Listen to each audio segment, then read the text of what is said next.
தொடர்ந்து நம்மோடு தமிழ்நாடு காங்கிரஸ் கமிட்டி தலைவர் திரு செல்வ பெருந்தகை அவர்கள் இணைந்திருக்கிறார். வணக்கம் சார். வணக்கங்க.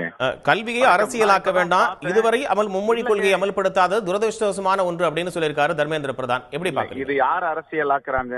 இருமொழி கொள்கையை படித்தவர்கள், ஏற்கனவே உள்ள சமச்சீர் கல்வியில படிச்சவங்க தான் இன்னைக்கு உலகம் முழுவதும் வல்லுநர்களாக, உலகம் போற்றக்கூடிய விஞ்ஞானிகளாகவும் தொழிலதிபர்களாகவும் வழக்கறிஞராகவும் பொறியாளராகவும் இருக்காங்க, மருத்துவராகவும் இருக்காங்க. என்ன பிரச்சனை உங்களுக்கு?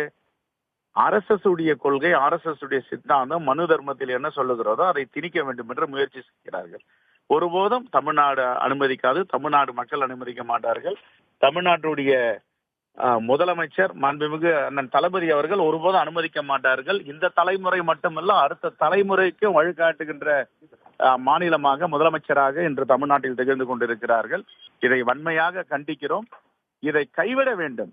ஏற்கனவே நவோதயா பள்ளிக்கூடங்களை எடுத்து வர வேண்டும் என்று நரசிம்மராவ் ஆட்சியில காங்கிரஸ் பிரதமர் முயற்சி செய்யும் பொழுது அதை ஏற்றுக்கொள்ள மாட்டோம் என்று தமிழ்நாடு சொன்னது, கைவிட்டார்கள். ஆகையால் பள்ளி கல்விக்கு கொடுக்கிற நிதியை யாரும் நிறுத்தவில்லை. இவர்கள் தான் நீங்கள் கையெழுத்திட வேண்டும், இல்லை என்றால் பள்ளிக்கு கல்வி கொடுக்க வேண்டிய நிதியை நாங்கள் கொடுக்க மாட்டோம் என்று சொல்வது சர்வதிகாரம்.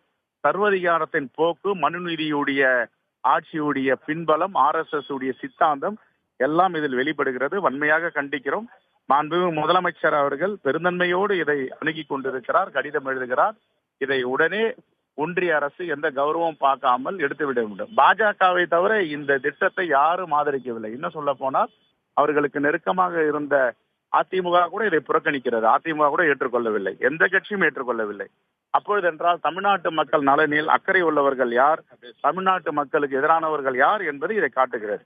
ஆகவே இதில் உறுதியாக இருக்கிறோம். மும்மொழி கொள்கையும் இந்த புதிய கல்விக் கொள்கையும் தமிழ்நாட்டு மக்களுக்கு ஒவ்வாது, ஏற்றுக்கொள்ள முடியாது என்பதுதான் எங்களுடைய கருத்து.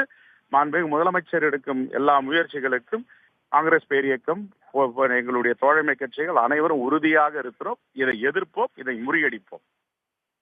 வருகின்ற தர்மேந்திர பிரதான் IIT நிகழ்ச்சிக்கு வரும்பொழுது எங்களுடைய கட்சி சார்பாக கருப்பு கட்டி போராட்டம், அறப்போராட்டமாக நாங்கள் நடத்த திட்டமிட்டிருக்கிறோம்.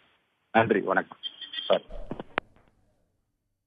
நன்றி சார், இணைந்து உங்களுடைய கருத்துக்களை பகிர்ந்து கொண்டமைக்காக. உடனுக்குடன் செய்திகளை தெரிந்து கொள்ள சன் நியூஸ் பெல் ஐகானை கிளிக் பண்ணுங்க.